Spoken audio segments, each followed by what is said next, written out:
पहले इस्तेमाल करो फिर विश्वास करो। इस टैगलाइन को सुनते ही हमारी आंखों के सामने ऐसे व्हाइट डिटर्जेंट पाउडर की इमेज आ जाती है जो कपड़ों को चमका देता है। हम बात कर रहे हैं घड़ी डिटर्जेंट पाउडर की। 1987 में कानपुर की छोटी सी फैक्ट्री से शुरू हुई ये ब्रांड आज हर साल अराउंड 6000 करोड़ का बिजनेस करती है और मार्केट में निरमा, सर्फ एक्सेल, व्हील और टाइड जैसी ब्रांड्स को कड़ी टक्कर देती है। लेकिन क्या आप जानते हैं कि जब ज्ञानचंदानी ब्रदर्स ने घड़ी डिटर्जेंट को लॉन्च किया था तब उनके पास ना तो एडवर्टाइजिंग के फंड्स थे और ना ही कोई व्हीकल। इसलिए कभी वो पैदल चलकर तो कभी साइकिल पर गांव-गांव जाकर अपने डिटर्जेंट पाउडर को बेचने की कोशिश करते थे। मगर फिर उन्होंने ऐसी कौन सी बिजनेस स्ट्रेटेजी अपनाई जिसने घड़ी को इंडिया का अपना डिटर्जेंट बना दिया। कहानी की शुरुआत होती है 1987 में जब घड़ी डिटर्जेंट को लॉन्च किया गया। तब मार्केट में निरमा और सर्फ जैसी ब्रांड्स का दबदबा था। ऐसे में गाँव-गाँव जाकर भी ज्ञानचंदानी ब्रदर्स रोज इसके 50 पैकेट भी मुश्किल से बेच पा रहे थे। तभी उन्होंने अपना दिमाग चलाया और जहाँ बाकी ब्रांड्स के डिटर्जेंट पाउडर ब्लू कलर के थे, इन्होंने घड़ी को व्हाइट कलर में लॉन्च किया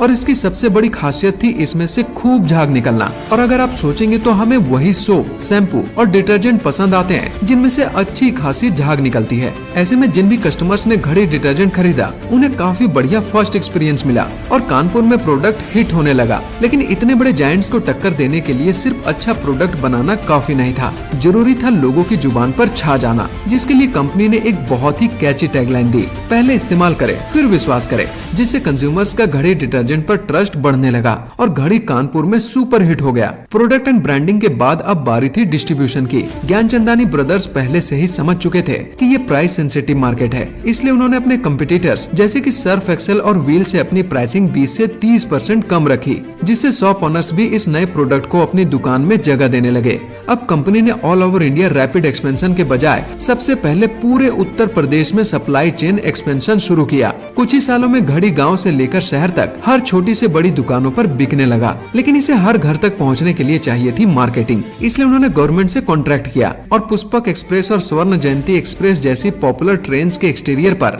घड़ी डिटर्जेंट के बड़े पोस्टर्स लगवा दिए, जिससे घड़ी की ब्रांड विजिबिलिटी न सिर्फ उत्तर प्रदेश बल्कि आसपास के स्टेट्स जैसे कि बिहार, मध्य प्रदेश, झारखंड और छत्तीसगढ़ जैसे नेबरली स्टेट्स में भी बढ़ने लगी। इसका फायदा उठाते हुए कंपनी उन मार्केट्स में भी उतर गई और धीरे धीरे पूरे इंडिया में भी अपनी सप्लाई चेन को एक्सपेंड कर दिया। इसी के चलते ने साल 2002 तक 500 करोड़ की सेल्स को अचीव कर लिया था। आगे चलकर कंपनी ने दिव्यांका त्रिपाठी और अमिताभ बच्चन जैसे सेलिब्रिटी को अपना ब्रांड एम्बेसडर बनाया और आज घड़ी इंडिया की टॉप डिटर्जेंट ब्रांड्स में से एक है, जिसकी हर साल अराउंड 6000 करोड़ की सेल्स होती है।